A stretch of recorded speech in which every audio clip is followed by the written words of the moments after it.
So good morning and welcome to the Blackletter Brunch.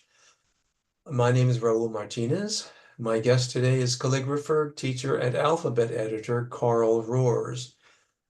Carl will give a talk about two subjects, calligraphy and type, inspired by the panel talk he moderated at the Summer Calligraphy Conference, and his work that went into the new wing of the American Sign Museum in Cincinnati. Go ahead, Carl. Okay, I'll start sharing. We had this working perfectly a second ago, so entire screen and then share. Great, Okay, that looks good. Yeah, I don't see the menu. Okay. all right. Okay, so let's get going. I was asked to moderate a panel discussion about type and calligraphy this summer, and the way it came about was, oh, you're not going to do this to me, are you? There we go. That I I had this thing in the Daily Heller, which is print magazine's website, and Stephen Heller has a daily blog apparently, and so he and I were communicating about something else, and he said, "Oh, well, let's feature alphabet," and then he sent me these questions that were only about modern calligraphy type. How he was saying that most designers stay away from calligraphic type, and so most of the column was about defending that. And so if you want to read the whole thing, it's down here. But the organizers of the Chicago conference read it and asked me to do this panel discussion. And that just caused so much consternation with me because I just couldn't imagine sitting up on the stage with four people and only talking. So we were going to have a 5-minute introduction, slide introduction. And about a week or so before the conference, I said, let's make it 15 minutes and we'll each do 15 minutes. And then if there's any questions afterwards, we'll talk about it. So it just became 4 mini slideshows. So this is my part of the slideshow. And so to start with, I was just defending the use of calligraphic type, how much I use it in alphabet, because of course we're a calligraphic publication. And I love the connection between calligraphy and type. And so, you know, it's just an excuse to use these beautiful typefaces. Not that I needed an excuse. So like this one, this was the Germany in the 1920s issue, and you could see that I've got César Schrift from 1913 is the caps, the subtitle there, and then the date and volume and number were done in Lucian Bernhard's Bernhard Fraktur, and there was a big story on Bernhard in the issue, and then Paul Renner, who's known for Futura, of course, did this antique-looking Roman in the late 30s called Renner Antiqua, and so that was the text face. And so just from issue to issue, I'm just going to show you a couple of my very favorites. Post-Roman is designed by Herbert Post, who was a student of Koch's. He was in the Werkstatt and designed this beautiful Roman typeface, which he used throughout his career. I've got, was designed in the 30s, but I've got paintings of him, pictures of paintings of him, from the 1970s, where he was still using this form of Roman, and it's just gorgeous. If I really had to whittle it down and keep the type the same from issue to issue, this would probably be my subtitle typeface because I just love it so much. And then a couple other favorites are Georg Trump's time script, and if there's an Asian flavor or Asian article in an issue, sometimes I'll trot that out. This is from the Peter Thornton issue, top left, where we had the book review of Kaz's latest book, and gave me an excuse to use the time script. And then lower right is we did a big issue on a big story on Oldřich Menhart. Raoul was featured in that issue too, by the way. So all the typefaces were Menhart typefaces there. But it can be more personal than that too. This is a case where in the recent issue where we had the Hokusai story, um, it was right at the end of Michael Clark's life, and we used to talk on the phone a lot, and then as things got worse for him, those phone calls ended. And it wasn't easy for him to get emails and stuff. So I just used his typeface in that issue. It's the script there. It's Sneaky, which is the more cursive version of Pooper Black. And so this was just a way of sending Michael a hello and that we're thinking about him. Plus, it, of course, looks fantastic and worked with the layout of the magazine really wonderfully. I coupled it with Herman Zopp's um, starts with an S, Sistina, the one of the decorative titling fonts that went with the Palatino family. So not only, that typography, calligraphic type especially, can feel so personal, and it can be that way in its use. So we're going to be moving through this section more towards the idea of using lettering as love. And so this was the start of that. Um, in the latest issue, when we did the story on Christoffel, he and I were talking about Christoffel Bodens. He and I were talking about the type that could be used, and he mentioned how much he loves.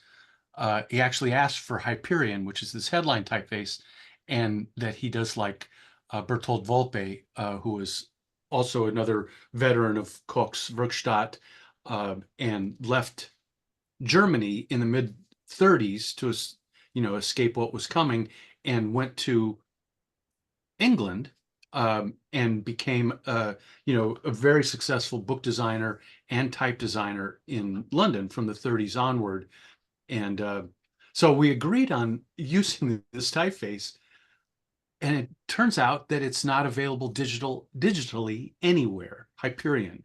So what I did, of course, was just to take a scan of this, and there's a nice big full page, full alphabet showing in Eric Lindgren's ABC books. So I just scanned this and hand placed every letter for that headline. In fact, all the headlines in the issue using the Hyperion, which hasn't been digitized. So this is what that looked like. And, he was one of those type designers and actually book designers who was gloriously imperfect. And so by setting these by hand, I could be, slightly, everything wasn't right on the baseline, and that sloppiness added to it a little bit. And when I sent this to Christoffel, he said, this headline feels like a gift. So typography as a gift. I like that idea a lot. And then, of course, something that I'm crazy about for decades now is using calligraphic type as an inspiration for calligraphy. So here is Georg Trump's time script. Came out in 3 weights, 1955 for the lightweight version, and then the bold, and the medium were released in 1957. And I'm so crazy about this that I bought a font of the metal type, and I don't have a press. I've never used it. It came up and I was like, yeah, I want some of that. So this is a photo of, in fact, I shared this with my friend Steve Hosmer, who's also, crazy about this kind of stuff in lots of ways. But this is the first time that I used it in Alphabet. In fact, the first time for a lot of things with Trump. This is back in 1990, and this is only my 3rd issue of Alphabet. And we did a story on Trump. Actually, Georgiana wrote the story on Georg Trump and some of his typefaces. And I had done all the headlines for every story, as well as the masthead, with a pen. And it was all pasted up. And just before we went to press, I tried it with a flat brush for the first time, and it was so much more gorgeous and more fun and easier to do that I ripped out all the pen-made headlines and did all of them in brush. So this is a close-up of the paste of it, and I do want to show you how wonderfully crazy this P is that he has in TimeScript and what happens with a brush. And this led to years of me being, just dumbfoundedly fascinated with TimeScript with a brush. And here's an alphabet that's at Steve Hosmer's house using that. And only 2 other times in this current run have I used, 3 other times, I should say, that I've used type as the influence for the masthead. And that was when we did the story on Emre Reiner. We used his London script at the top. And so this second one down in red was based on that. And then we did a story on Johannes Berland, and he did this typeface Balzac, and the alphabet at the bottom was based on Balzac with pointed brush. So before we get away from Trump here, I wanted to show you this Z. There's been 2 Z's that changed my life, really changed my calligraphic life. And one of them is the Z in Trump's Paloma typeface.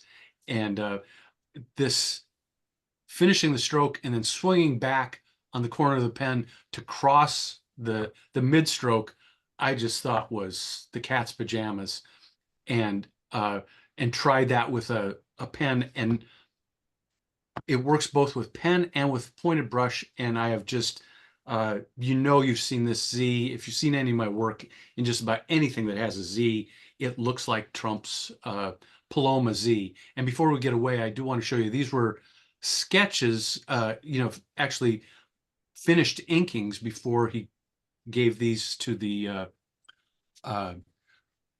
Weber. What is it? C.W. Weber? The Weber Type Foundry in Stuttgart.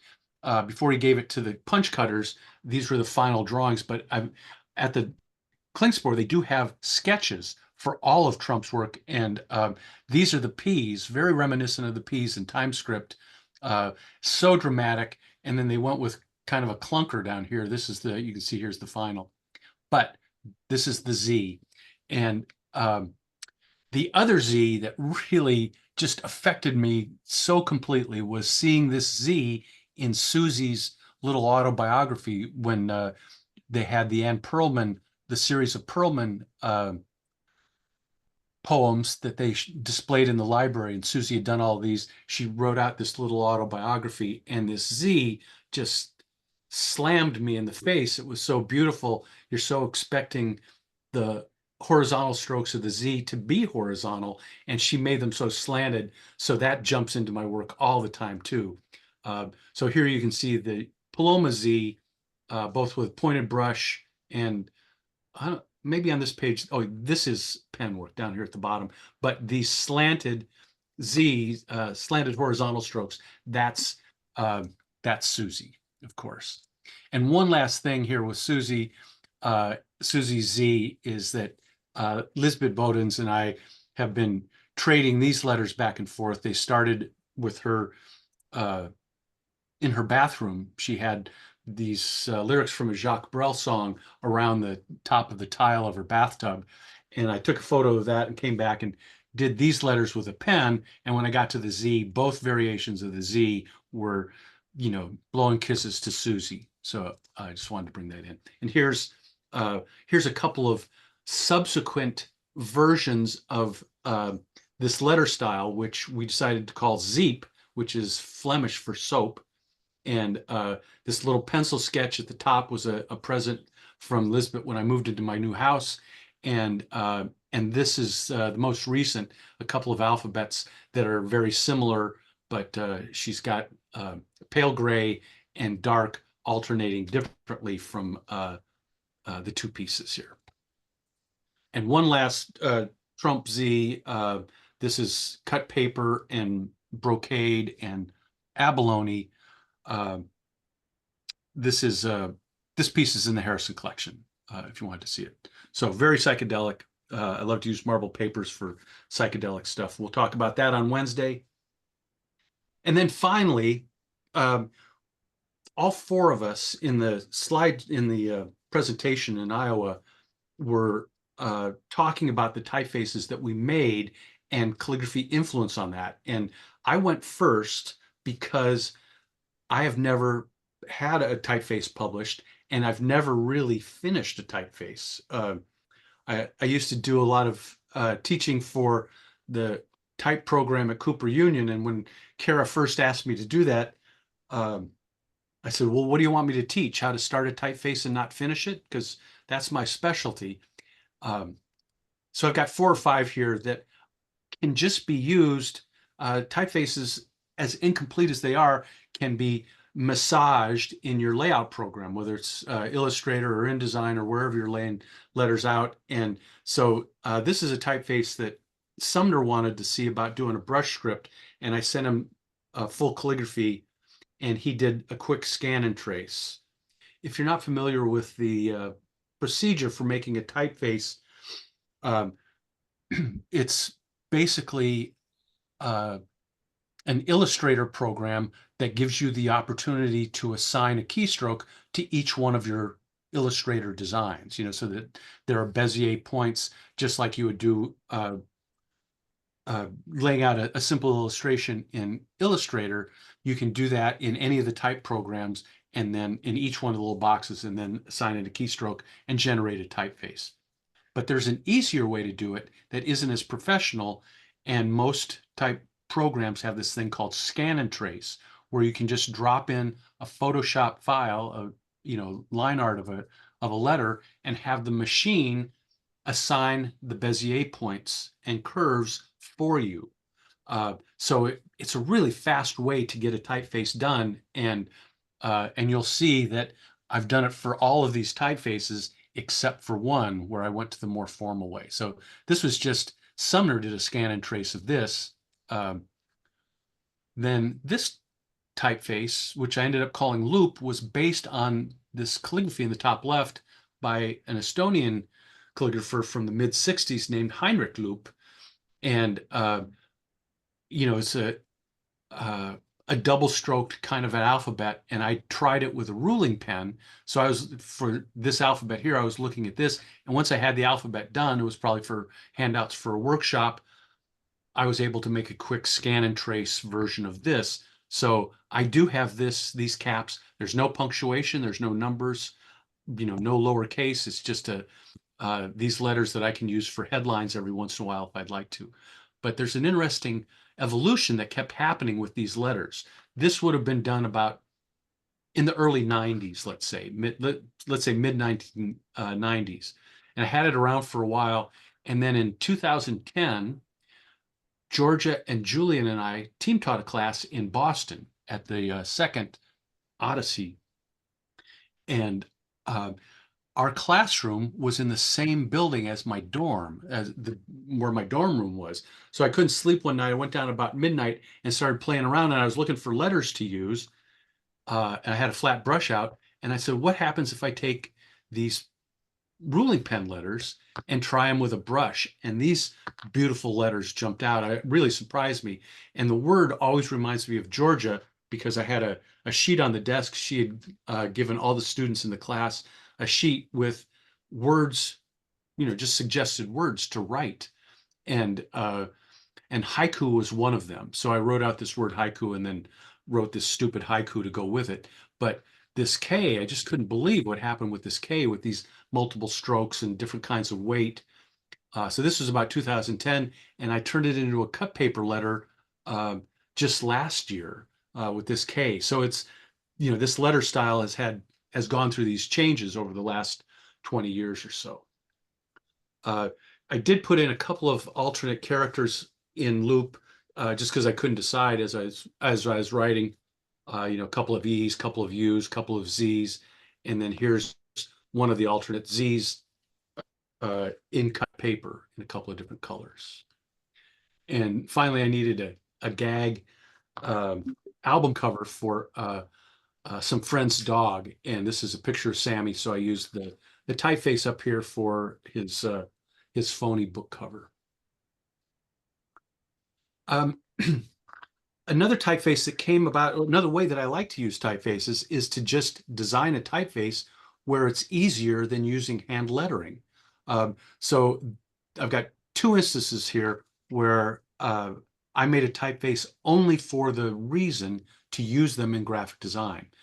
The San Francisco Public Library Special Collections sends out a Christmas card every year. And one year Susie, and here's a variety of them. Let's see, I think it's, oh boy, now this is Judy Dietrich, I'm pretty sure, and this is Marcia Brady. Uh, oh, I should have checked. My memory is so bad. Anyway, one year Susie called me up and she said, "We are too tired to think of a passage about libraries or books this year, so just give us an alphabet in a circle." And and she turned me loose with that, and I went. I of course naturally I went way out to left field to start with, and I started pulling favorite letters from old calligraphy projects and carefully arranging them in this circle. So rotating all of these things and getting the spacing right. And once it was done, it was way too much, but curiously not nearly enough. So I kept adding things. I did a ring of pointed brush lettering in the center, and I thought I had to keep going. So this is when I thought I'll just make a typeface. I thought I could use some Roman caps around the outside, and I had this Oljik Menhart based alphabet already in a workbook and ready to scan and trace. And after all the time it took to carefully arrange this, I knew that putting these caps evenly spaced in a circle by hand would have just taken forever. So I was able to scan and do a scan and trace in Fontographer of this typeface in less than an hour, and then just put a type on a path in InDesign, and boom, perfectly spaced, it was ready. So I had this I went from the calligraphy that was sitting in a workbook already to a finished graphic design with a typeface that I had just generated in about an hour and a half. So it was just so convenient, and I could have changed the size of this and gotten the look of the halo to be just right. And this is what the Christmas card ended up being that year. So I always think of Susie, of course, when I think of this, because I sent her several things, and I thought, I know this is too loud for what uh, how classy the card usually looks. This is just way too loud. And she said, "Oh no, we're going to use that." But I did try a couple of other things. This is the finished version of it. And because the Menhart thing that it came from was called Prosky Rod, I just called the typeface Prosky. But I knew that she needed simpler things for the card. I didn't know she was going to go for the most gauche thing. So I took this other lowercase or minuscule calligraphy I already had and did another scan and trace to do these two designs for her. This would have been impossible to do if it wasn't a typeface. So these were two times when I generated the typeface just to use it as a device in a graphic design project, and it was all for Susie. This was 2010, by the way, and this was happening in the fall, and all the time I was working on these cards was when the Giants were winning the World Series that first year, the first year of their three every other year consecutive World Series championships. So I can remember talking to Susie uh, right when we were finalizing this. I said, "It must be madness down at City Hall today because the Giants had won the day before and they were having the big celebration." She goes, "Yeah, it's a good thing I got to work early because you can't even move out there." So finally, this is another FOC project that a typeface grew out of the project itself. I call it Credo, and this is the only one that I digitized by hand, like a real, a professional typeface. I was doing the Friends of, the directory for the Friends. This was 2002, and I did this calligraphy, and I was really in love with Brody Neuenschwander's little book, 120 uh, Jesus word, and he had this really beautiful high contrast square caps all through that little book. And so this was the influence for these letters, but some rustic too. I just wanted something really punchy, lots more manipulation or pen lifting, of course, with this. But this was the cover. And then our directories, of course, have to have a letter for each section of the alphabet in the phone numbers and stuff. So these letters I was able to do by themselves. And once I got done with these, I thought maybe there's a typeface here. So I did lots of pencil sketches, not wanting to do a scan and trace, but to design letters that were going to go with each other based on those decorative caps. And so these are my pencil sketches. And you can see here that Susie's Z was also part of it up above here. And these slight slants, they weren't parallel strokes, but definitely thinking of Susie again there. And these were the letters that I ended up digitizing, which is how ambitious I am about type design, because I only did 8. And it's amazing how many words you can get out of only 8 characters. But these were digitized by hand, and it went no further than this.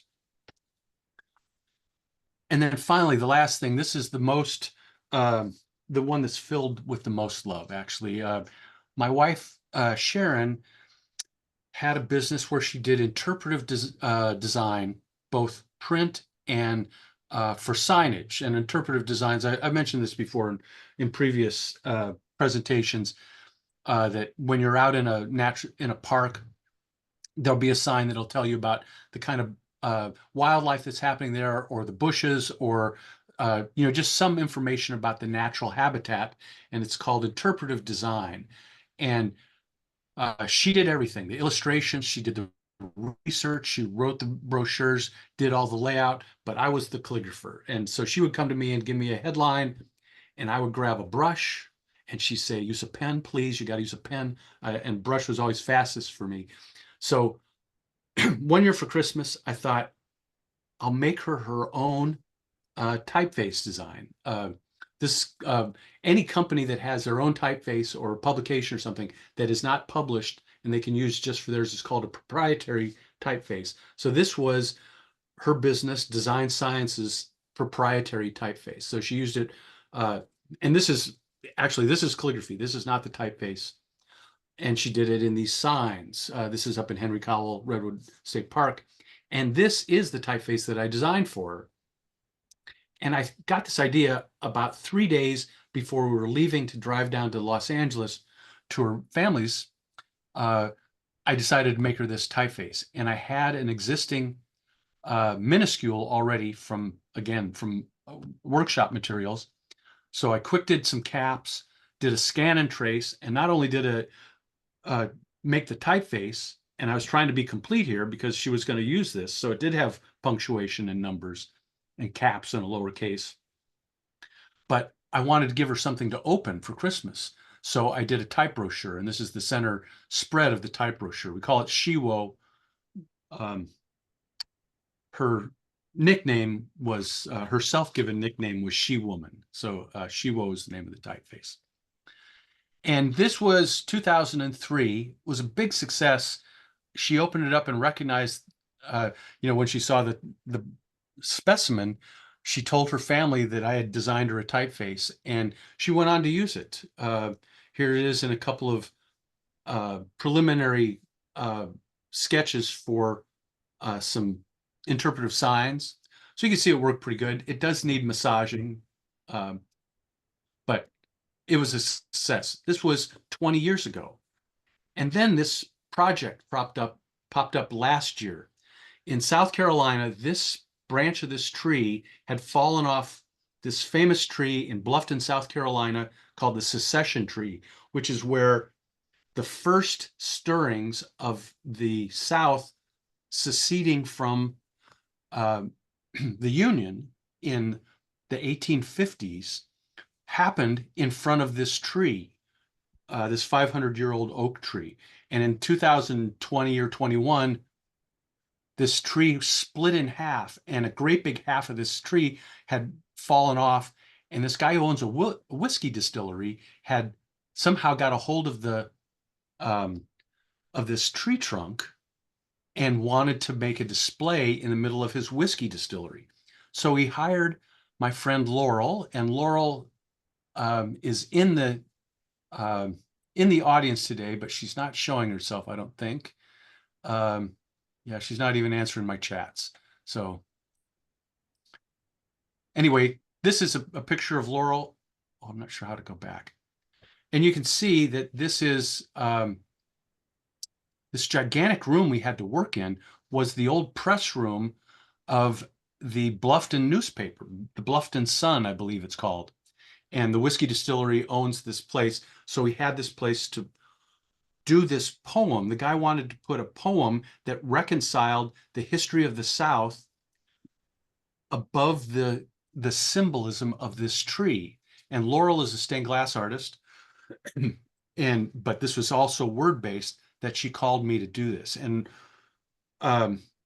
if anybody else from South Carolina had called up and said, "Do you want to do a gigantic, maddening project to celebrate this secession of the South from the Union," I would have told him to go take a hike. But Laurel is actually one of the two women who introduced me to my wife, Sharon. And so I wanted to go along with that. And as we were trying to figure out the typefaces to use for this project, I said, wait a second, we should use Sharon's typeface.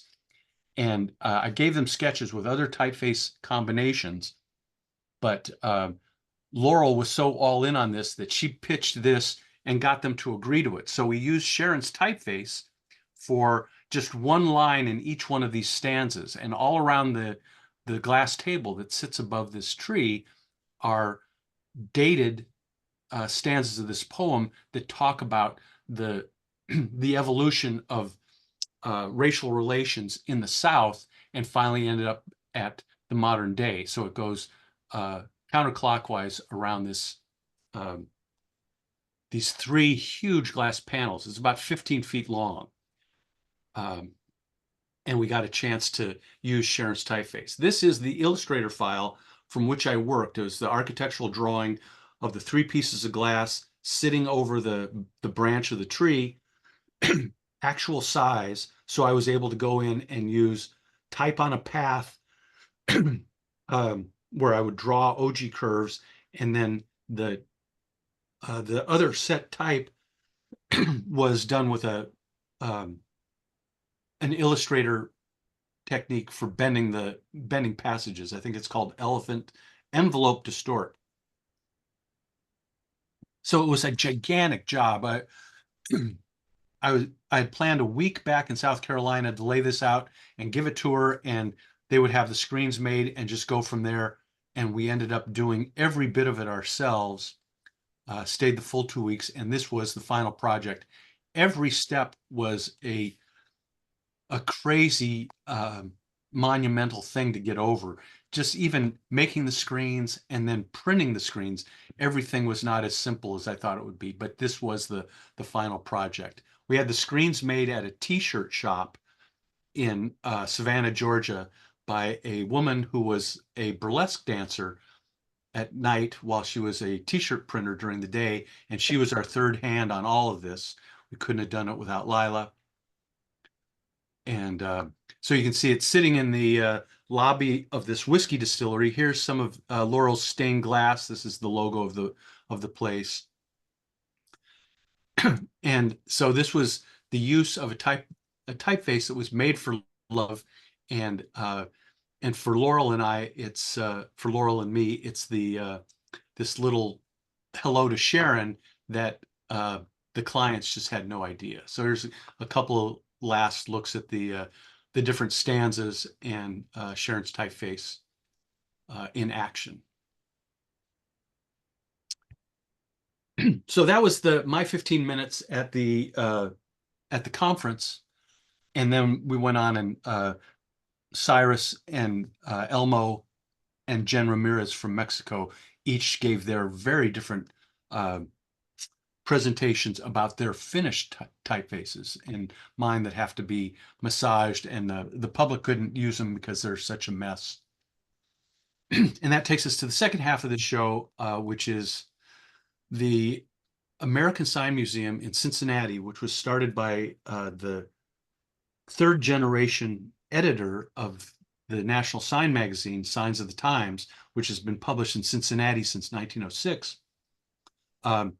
He was editor. I actually met him at my high school reunion, my 10-year high school reunion. He had married somebody from my high school class, and he was standing there bored. And when his wife asked me what I was doing, I said I was painting signs. He perked up, and we've been friends ever since. And his magazine became part of the Letterheads movement. And when he finally got tired of being editor of the magazine, which he had been from the 80s, he founded this American Sign Museum. And they get these old electric signs, that not just electric signs, but it's one of the most spectacular parts of it. Excuse me.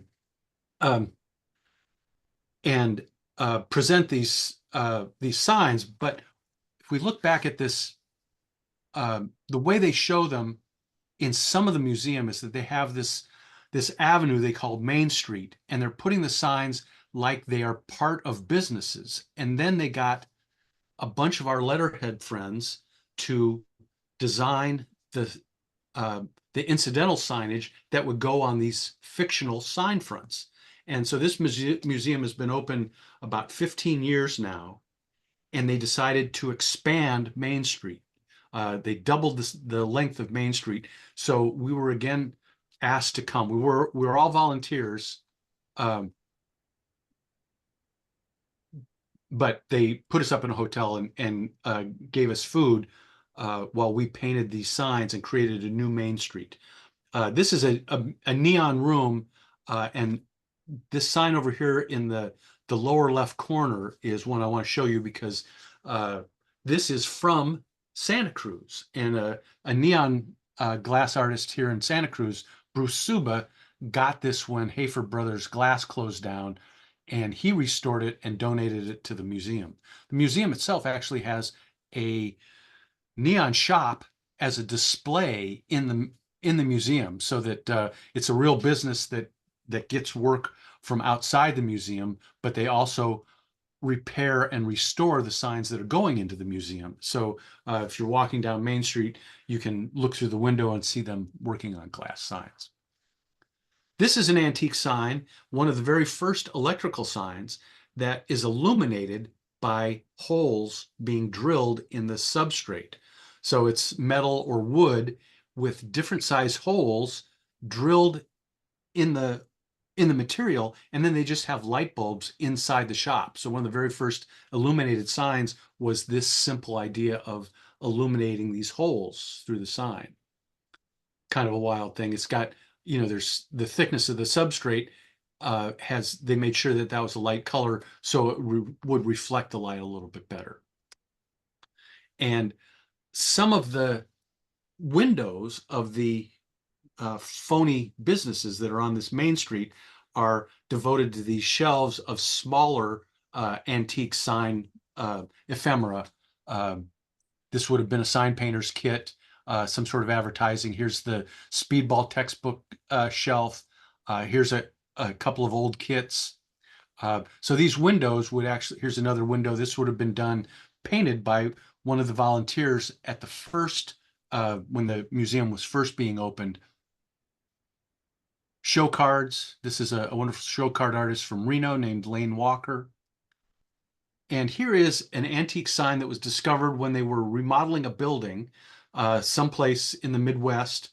And they took down some old plaster or whatever had been covering up this antique sign that was from decades and decades ago. And somehow Todd heard about it. This is Todd. He's the director of the museum. And they went and dismantled this old painted wooden sign slat by slat and then assembled it in the museum. So now this wall is in the museum. And this is the crew of the expansion of the museum at work this past May. So there's a Main Street, and this is like an alley off of the Main Street. And you can see 5 different projects being worked on in just this one little alleyway. This is Lee Littlewood. He's an FOC member from Portland. And the rest of these guys are all letterhead sign painters. Um, this is a guy from San Diego, Tom Seibert. And you can see that sometimes a lot of these signs, if we painted them new to make these faux businesses, then we would distress them to make them look like antique signs. But this was a sign that was, painted in March or April, and then brought along and distressed there. This is a mural by Tom Seibert. Tom designed this and had a crew. This is out in the parking lot, and this is from our 40th Letterheads anniversary, which we held at the museum, and we decorated the parking lot with these big murals. And Tom's got 2 passions in life, and that's baseball and beer. So here he's advertising the beers that are sold for at the old Cincinnati Avenue ballpark. And this is a really beautiful project. This is the old sign they had for a tailor, and it's an interior lit sign, so a plastic face with fluorescent tubes inside that would light up the white plexiglass. So the black is painted around that, the blue outline and then the black. So this would act like an illuminated sign. This was the antique sign. And this is another sign that's in the museum already, an old fashioned way of getting cutout letters to stand out against the sky. They would put it on these lattice works of wire. So this is an actual antique sign, but this wonderful sign painter from Pittsburgh, Pennsylvania, Jeff Lang, recreated this kind of sign. He made this sign from scratch. This is shaped sign foam and gilded with 23 karat gold, using this old-fashioned technique of suspending cutout letters, shaped cutout letters on a lattice work. And this is in place, and so the blade sign of the Cincinnati tailor will stick out. It already does now that it's finished, but not in this picture. So look how gorgeous this thing is. Plus, there were these windows down below, so Jeff handled that as well. This is the door, and I made a huge mistake on this this one piece. Jeff had the 23 karat gold burnish outline. I don't know if you know about gold leaf, but if you put the gold on with water, it will be a mirror, a golden mirror. And if you put the gold on with a clear varnish, it will flatten out the gold and make it a matte center. So a 2-tone gilded sign has a mirror outline and then a matte center. And you can use any color of gold that you want.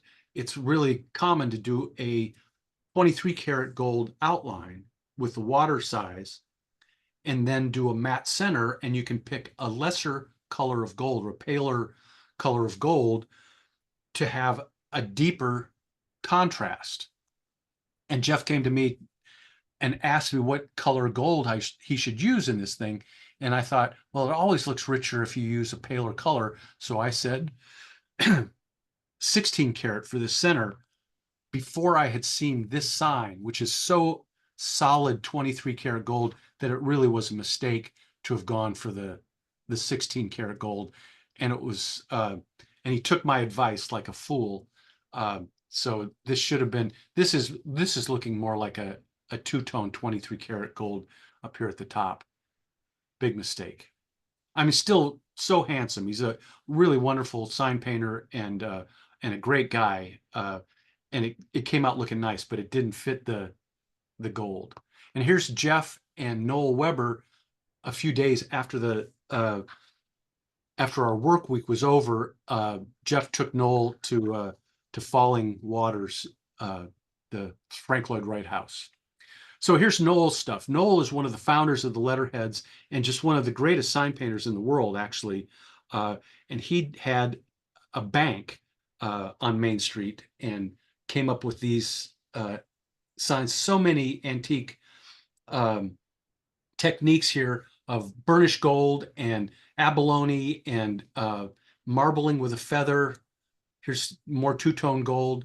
just crazy beautiful stuff. If you ever get a chance to go to Boise, Idaho, this is a man who has educated the whole town into accepting that if you want to have a business in Boise, Idaho, you should have a fancy gold leaf sign on your window. So it's disproportionate how many gorgeous antique looking signs there are in Boise just because of Noel Weber. And the bank that he was going to put it on, they had a letterhead friend from Vermont. His name is Paul White, who does carved signs, and he did this Philadelphia eagle for the top of the bank. And apparently, a Philadelphia eagle is a carved eagle where the head is coming out from the thing rather than it being laid down flat on the wings. So the fact that this eagle's head sticks out makes it a Philadelphia eagle. And Paul did this at home and just shipped it, so we didn't get to see him that week that we were working on it. This is a young couple from Chicago. They got a jewelry store to do, and this is really starting to show you how the street works, that they would have these miniature little businesses, and then there was obviously an antique sign that said Bassinger's Jewelry, and then this young couple from Chicago, both of them really gung-ho, wonderful gold leaf artists, did these signs. And this is a little alley, another one of those little alleyways off of Main Street. I'll show you some of those in a second, but you can see just how wonderful this work is. This is a two-tone, this is all 23 karat. So it's got the mirror for one of the facets of the convex, and then the matte center for the other half of it for this two-tone job with a black outline. And the great thing about a two-tone job is that when you're walking down the street, the mirrored part will change depending on what it's reflecting, whereas the matte part will hold the light and stay lit, so that when you walk past a gold leaf sign, it actually moves because of the mirror surface. The other part about this was that these facades had 2 and 3 stories, second and third stories. So we were responsible for painting the signs that were supposedly happening in the upper stories of these businesses. And so this was another sign that the couple from Chicago did that would have gone in one of these upper windows. I'll show you that installed in a second. This alleyway that was off the jewelry store had 2 wall signs, and there were 3 women from Canada. This woman's name is Noelle, and across the way was a mural by a woman named Elaine, and they were both muralists, and they would go places together. This is Noelle's side, and the idea here was that it was a old sign that had been painted on top of an even older sign. So this is a ghost sign behind it, and then she painted another one. Then they distressed it to look like that was a really old defunct sign. And here was Elaine's sign right across this alley from her, with Snappers as a sign painter, a traveling sign painter. It's called a Snapper. And so he named this fictional tavern after sign painters. Here it is in progress. So this is starting to give you some idea of what the street was like. This is right next to my project. I had the theater. These guys from Connecticut had the shoe store next door. And notice the upper stories here. There's something to show you this. The guys from Connecticut were 3 generations of sign painters. This is the grandson, and the father was also there. The grandfather, who started Gee signs in Connecticut, had died. So 3 generations. We got the second and third generation there. They were just the sweetest people. This is Dom. And this was one of the windows that was going to go above the shoe store. And the father and grandfather who had started this business that they were still running was named Tony. So Tony Gee, so they made up this phony business for an upper story called Tony's Art Supplies. And look, it's also a convex 2-tone gilded job. This is a lot of work. And this is where it ended up, way up here off the street. This is the lighting from when we were working, but it wasn't great lighting, and these were going to be uh, noticed by, a quarter of the people walking down the street, if that. And so there was so much work that was just shown in these things. The building right next to it, this antique sign says Oxline Paints, and this was the window created by uh, this big tough biker guy from Boston. His name was Greg, and he did the most delicate work. Uh, and so he designed this Oxline logo and then put lipstick on the ox. Um, but all of these different blending techniques and gold leaf techniques and mica powders, just amazing.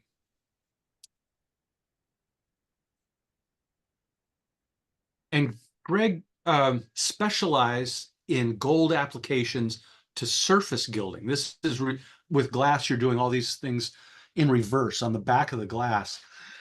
And some things are harder about it, some things are simpler. Um, but he specialized in, oh, actually, I'll come back to that in a second. We'll talk about his surface gilding. This is an antique sign that was right outside both the Oxline Paint Company and the shoe store. And you can see that all of these little trees are meant for holding neon.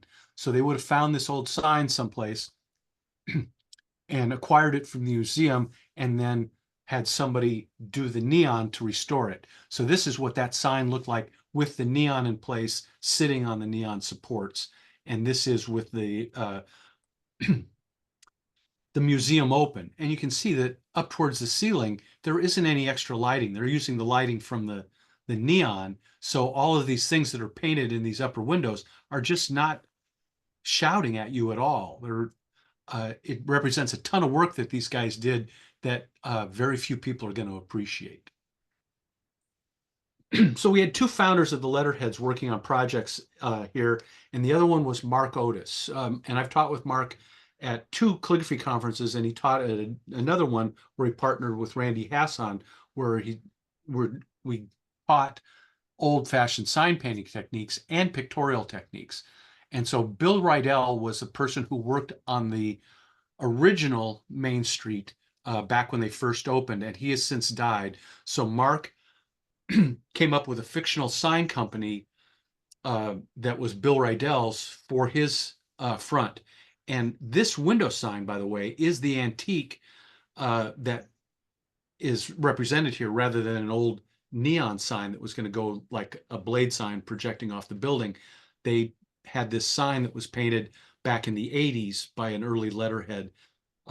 So that was installed, the quality signs, and Mark expanded on this. So can you see the texture in the gold here? This is called engine turning. And if you take a velvet pad with a piece of foam inside and wrap the velvet around it and put it on something that's been surface gilding, and surface gilding is basically just gluing gold down onto a substrate. You can paint the varnish in the shape of the letter, wait till it gets tacky, and then apply the gold. And once it's there, you can spin it with this velvet pad, and it puts a little circular thing. And most of them are, like the size of a quarter.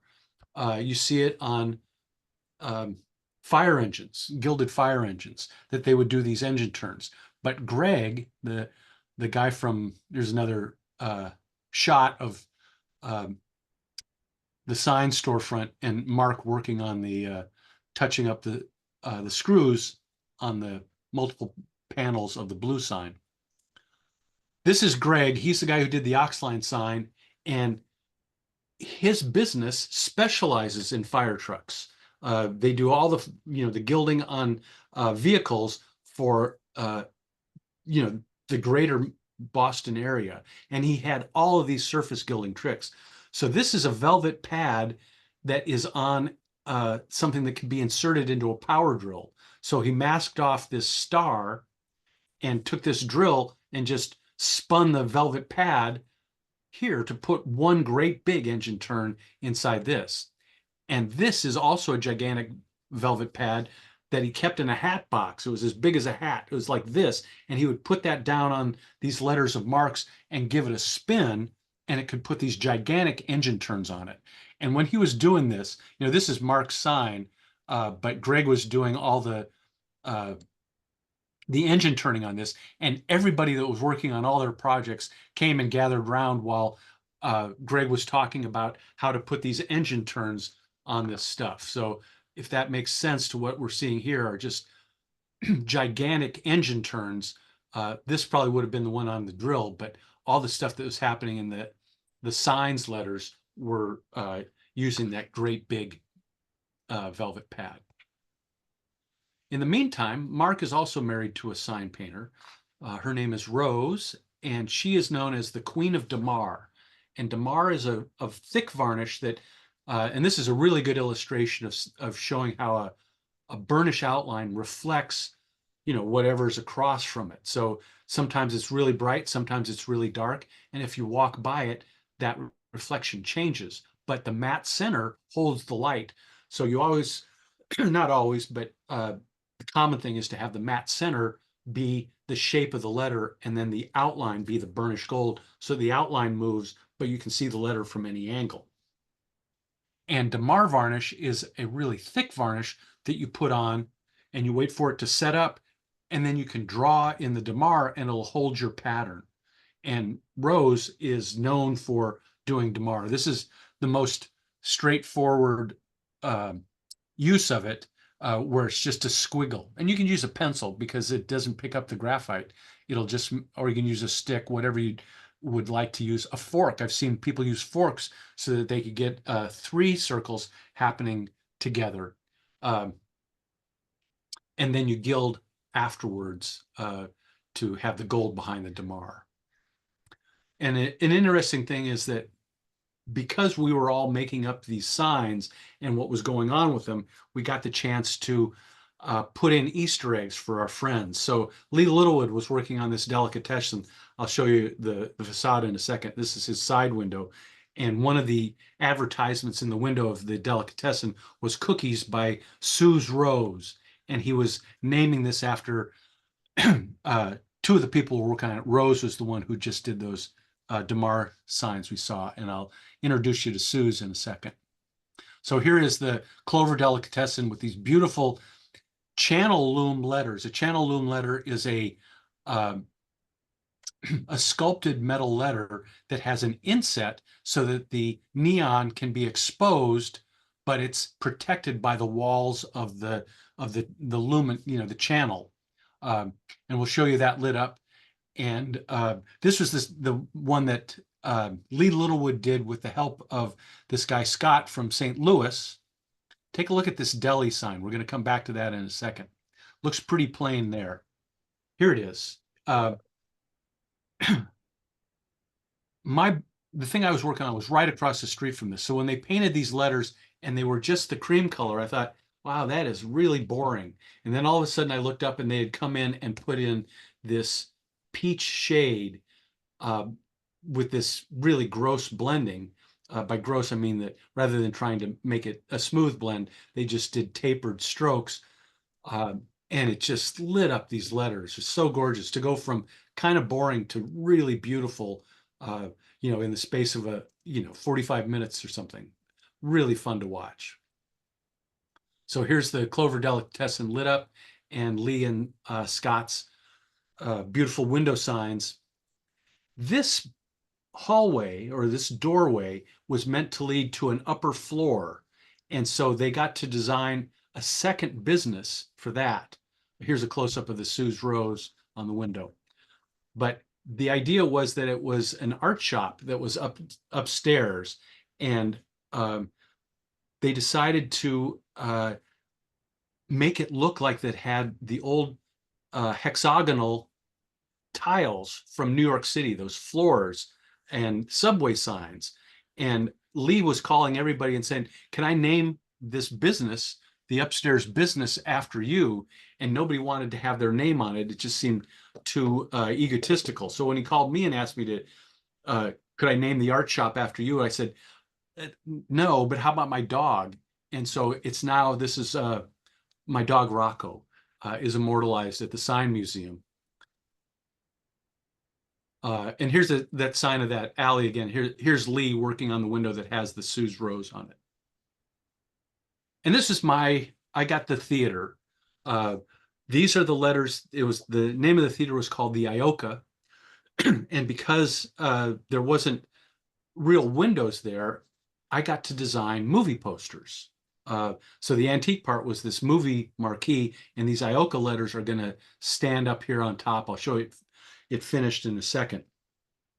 But I didn't do much before the week that we went to Cincinnati. I was designing these posters at home, and the only thing that I did on site was the name of the theater, the Ioka, and the coming soon and now showing on the windows.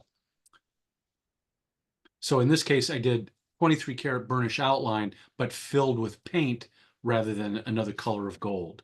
And that mint green was kind of chosen for it. It was a pink and green color scheme. But the posters were the thing that I was really wanting to have a good time with. And this is Saul Bass, of course, from the 50s and 60s, did these fantastic modern looking posters. And I really wanted to do these kind of broken letters. Do we have a close up of the man with the golden arm? Yeah. These broken letters, kind of like ad lib, Freeman Craw's typeface ad lib. I was really thinking I'm going to do that for these, one of these posters, if not both of them. At the same time I was working on this, oh, here it is. Sorry.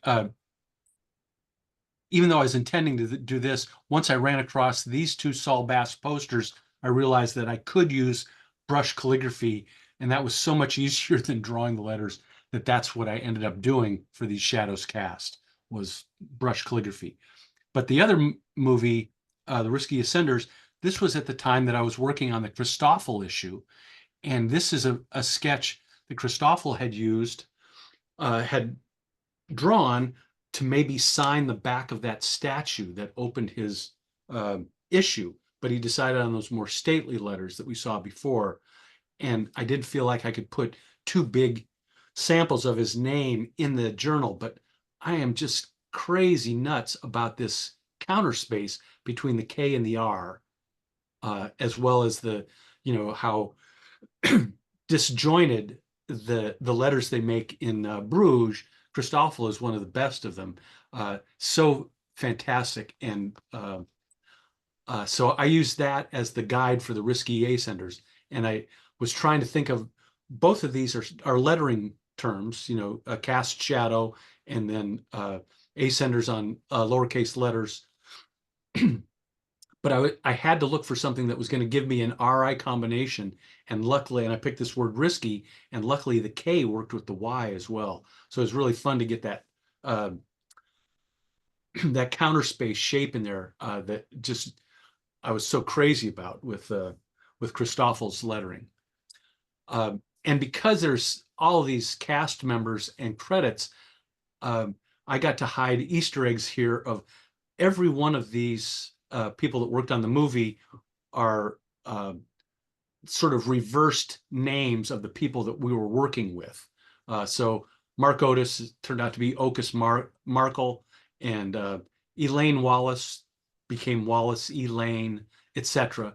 Although these are real movie stars, I picked names of that had to do with climbing a mountain in the winter, Shelley Winters, but Montgomery Clift, and my favorite was Audrey Landers, of somebody falling off the mountain and landing. So, terrible jokes in these in these movie posters. Otto Lettinger was for Otto Preminger, but playing off the idea of auto letting in a layout program, etc. So all week we were working in a construction site for these signs. They were getting ready to be installed, and everything was, it was just so exciting to have this forest of these old signs standing around us. You can see here, this is the neon outline for the furry legs of the bear, getting ready to be installed.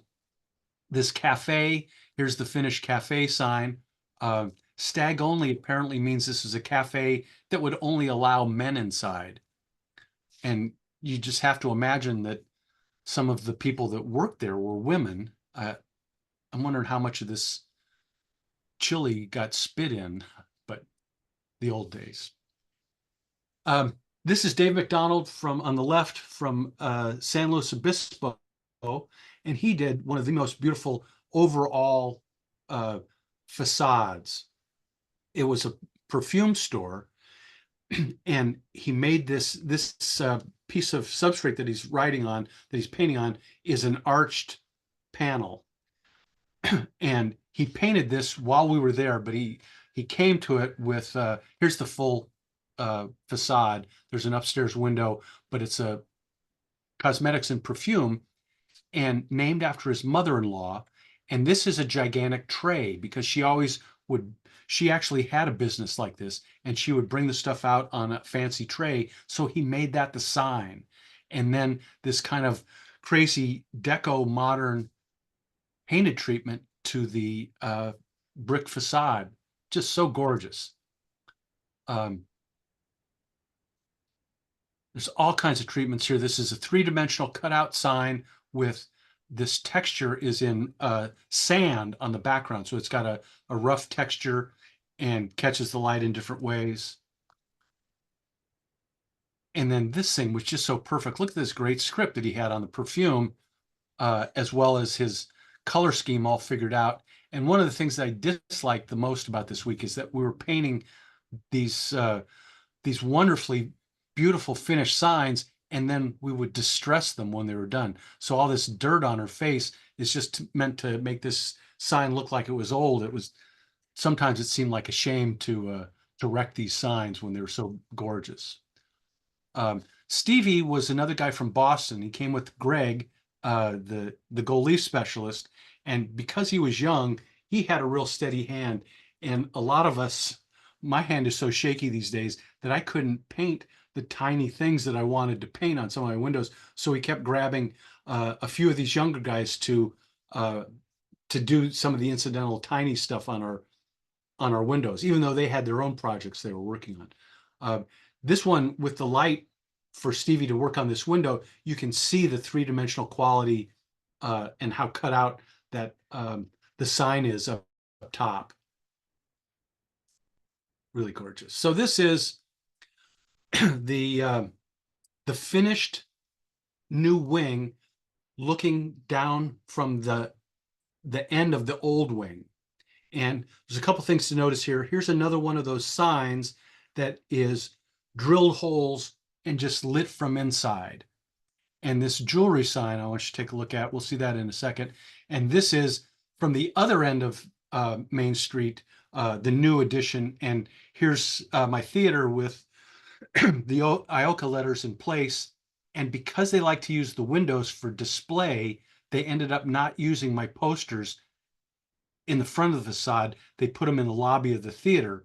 And when you go inside this theater, there's actually a bar and a place where they have gatherings. One of the ways the museum, keeps themselves open is that they rent themselves out for events all the time. One of the nights we were there, they had a high school graduation in the old wing. While we were working, this was all cut off. There was a wall back at this end. There was a wall right here. So you couldn't see all this stuff. And they had this crazy high school graduation. The kids were showing up dressed like they were going to the MTV Video Awards or whatever. It was just this gala thing. And the next day, Todd had to call in the neon guy to fix the neon that was broken on some of the signs. He says, "Oh yeah, every event neon gets broken. That's why we have the neon shop in the thing." So this is one of my now showing windows with that stuff inside. A little bit close up. Here's that sign I showed you before with the holes drilled in, and two views of this similar kind of sign. And this sign was just in the corner of an office while I was there. I took this picture and then noticed that they had that up once they had sent us some pictures after the museum was open. So here's our crew in front of Mark's shop. Where's Todd? Todd, this is the founder of the museum, and Mark Otis and Noel Weber. These are the two founders of the letterheads. And Susan Dave Butler were the people who coordinated the entire job and assigned all of us our different facades to work on. And this crew was from all over the country. I knew a lot of these people from old letterheads meetings, and some of the people that I'd never met before were just tremendous to meet. This is a young couple from Chicago. This is the biker from Boston. Um, where's Jeff? Jeff Lang from Pittsburgh. He did the Chicatis. And after we took, this is the picture that we took just before we went to the Saturday night banquet after we had finished. And but we did have to finish up the next day. And Elaine said that she didn't like that the group picture was that we were all in our, nicer clothes. So the next day she had us all line up again with the clothes that we were working in. And she says, this is the official picture of that.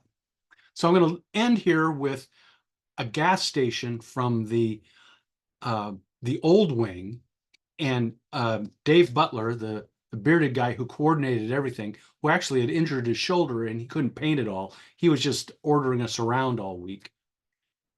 He had done this gas station.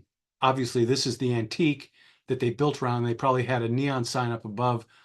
This is probably an old neon sign, but Dave designed this so that this number from the 100 would always be off, be askew. And he was real careful to try and get it to have a ghost image. And he said that every time he came back to the museum, some idiot that worked at the museum was always moving the zero back up into place. And it was meant to be off center. And so he sent me down because he couldn't do anything. He sent me down with a screwdriver to make sure that the zero was down and away and showing the dust of the old one. And it turned out I didn't need the screwdriver, but really what I should have done was screw this in so that it couldn't be messed with again. But that was one of my last, this is the night of the banquet. One of my last responsibilities was to make sure that the zero was askew on the gas station.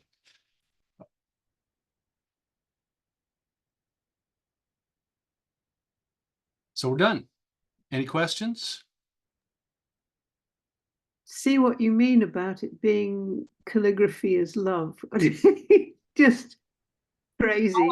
All of this is love. I think I'm not talking a foreign language to anybody watching me right now. You're doing your letters from love, right? Absolutely. Actually, I've got some things to show you here. I've been meaning to send them to you. I don't know if Raoul can spotlight them. And that is calligraphy is love. They were done by a man in Worcester, which is not very far from here. And my first job when I joined this printmaking group was to print these old letterpress blocks. How about that? Oh. I saw that and I thought of Lisbeth and Christoffel because it has a certain Flemish flavor to it. Yeah. Lettering. And it's also got that broken look like the ad lib and the stuff from the Saul Bass posters. Yes, it's none of it's even. And I think he created these blocks himself by hand. He cut them. I don't really know enough about them, and the chap who started the group has since died. It was really sad. I was just getting to know him, and he had a stroke, ended up in hospital, and they found he had cancer just about everywhere, and died within 3 days of being in hospital. So I don't know about this. I just loved the lettering.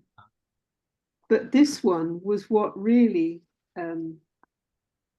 made me think of you in particular, Carl, because it has the flavor of,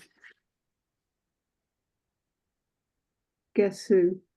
A certain Mr. Koch. Oh, let me get it centered. And this is also not bound by baselines or top lines or anything. Yeah, that does look a little bit like Coke. But Yeah. Coke was even wilder than that. Oh yes, but I mean this is in a solid block, raised type high, Yeah. just a plate that he'd cut. But then this one, I thought you would be amused by if you can see it. Is that a hand cut block, or This is also cut from type. It just says send long letters at Christmas, not cards. But it was just the way the letters had been used. It made me think of you. nice. And it seemed an admirable chance to show them to you. Sorry, didn't mean to rain on your parade. It's great. Yeah, I love the coquish piece. Mm. Carl, you showed us a lot of typefaces. I was wondering if these are available digitally, or I think some of them are, but yours, the no-name brush script, has that been Ooh. No, it was something that Sumner got going on, and I gave him the calligraphy, and it just bogged down. None of my typefaces have ever been published, but oh, everything else that I showed you in the alphabet pages, those are digitally published typefaces, except for Hyperion. And Hyperion would be I would love to see that be available digitally, but otherwise, yeah, sure. And some of them are on, if you subscribe to Adobe to use, Photoshop or InDesign or Illustrator, you would be automatically subscribed to use any typefaces in the Adobe type library. So there's lots and lots of those. mhm, yeah. Um, yeah, some beautiful typefaces there. I especially like the Bernard Fraktur. I'm partial to Fraktur. Um, and love the gold leaf and the gold leaf techniques. I'm sure you could just spend a lifetime doing the gold leaf, learning all those techniques. That is true. In fact, a lot of these letterhead guys, they study these they're really esoteric things, but the two basic ways of applying gold, the base of everything is the water size gilding, and then the matte surface gilding, which you can learn pretty quickly. Mark and I taught those techniques at the conferences that we had here in San Francisco or in the Bay Area, just because I could, fill up my truck with the stuff that we needed. So we never taught at any place that we couldn't drive to. So there were just two of those. But I actually learned how to lay gold from a book. I had LeBlanc's gold leaf techniques open next to me, and I got through it. So it's fun to see it happen, but it is a basic thing you could teach yourself. So if you have a gold project, like sign gold, give me a call and we can talk through some stuff on the phone. Okay, definitely. Thank you. So before we end Blackletter Brunch, I just wanted to let you know that Ward Dunham, the Blackletter guru on the West Coast, isn't doing real well. If you'd like to send him a postcard, you can. I put his name and address into the chat. So feel free to send him a postcard, let him know you're thinking about him. The next Blackletter Brunch will be on Sunday, September 22nd, and the speaker will be announced shortly. Thank you for very much for attending today's Blackletter Brunch, and I look forward to seeing you all next week. Oh, a couple things I forgot to mention. Carl mentioned the alphabet. I'm not sure if you are all familiar with alphabet. It's the journal of the Calligraphy Club, Friends of Calligraphy, and Carl Rohrs is the editor of Alphabet. So every quarter, he creates another fabulous journal for Friends of Calligraphy. And members of Friends of Calligraphy are sent that journal via mail. Also, he mentioned the Harrison Collection, which is the Harrison Collection of Calligraphy and Lettering, housed at the main branch of the San Francisco Public Library on Larkin Street on the 6th floor in the Book Arts and Special Collections department on the 6th floor. So there you go. And I had, can I break in here? We have a special guest today, and I just wanted to introduce Laurel Herder. Laurel, would you wave at the camera? Laurel was the one who got me involved in the big table project, and she's a wonderful, innovative stained glass artist, and in lots of directions, and a really great person. So, hi, Laurel. Hi, Carl and all.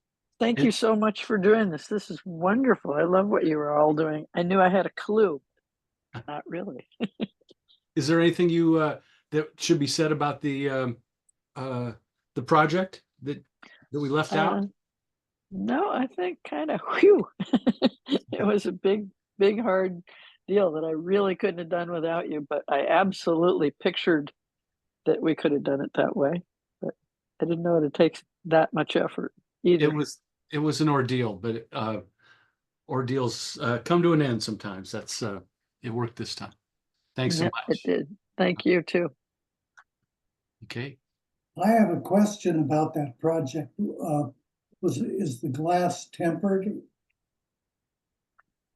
No, but it's 1/2-inch glass. So plate glass. Which had to be special ordered and took, I think, about 5 months to get. It was all during COVID that we were ordering it, and then had to be cut on CNC and then polished. And right. Each panel was 450 pounds. So just the handling and the dealing with the logistics of it we were really lucky to have that newspaper building to work in. I never could have done it in my studio. And it was, after all the work of having the glass in there, when we were moving the glass around on the tables, one time we ran 2 pieces into each other, and it clicked off just the tiniest sliver of glass. I was, oh my God, it was so scary, but that's in there and nobody's noticed, right, Laurel? Right. No, we polished it out the day that the thing was installed, but that's our little secret, okay? Yeah. It was a heart attack as a secret was what that was. Yeah. And the funny thing about this is that this poem, is talking about all the movement from slavery through Jim Crow, through the civil rights movement, and up to the modern day. And it's, in a place where there are still racial tensions, and lots of racial tensions. And the amazing thing to me is that this is in the lobby of a place where they serve whiskey, and it's glass. And so, when the project was over, I told Laurel, I said, save those screens, because I was just imagining taking a highball glass, throwing it through this thing. It just seems so vulnerable, but so far so good. It was all printed on the underside, and people immediately want to kind of scratch on it and make sure that is it smooth. So glad that it's on the other side in reverse. Yeah. Wow. So it's called The Witness, as if the tree had witnessed this horrible history and hope going forward. But it was very interesting. The guy who owns the place has really taken this whole thing on, and he's doing some wonderful things here to kind of try to mend race relations. Wow. Hey, Carl, thank you so much for this presentation. Incredibly satisfying. I agree. Yeah. I agree. Thank you very much. Really, thank you. Lovely. You ought to give a round of applause internationally. Really inspiring. Yeah.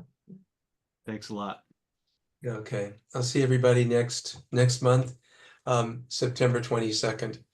I'll send out a link to the recording shortly. You take care, everybody. Yeah, thank you. you. Bye all. Bye. Thank you. Thanks. Thank you, Carl. Bye.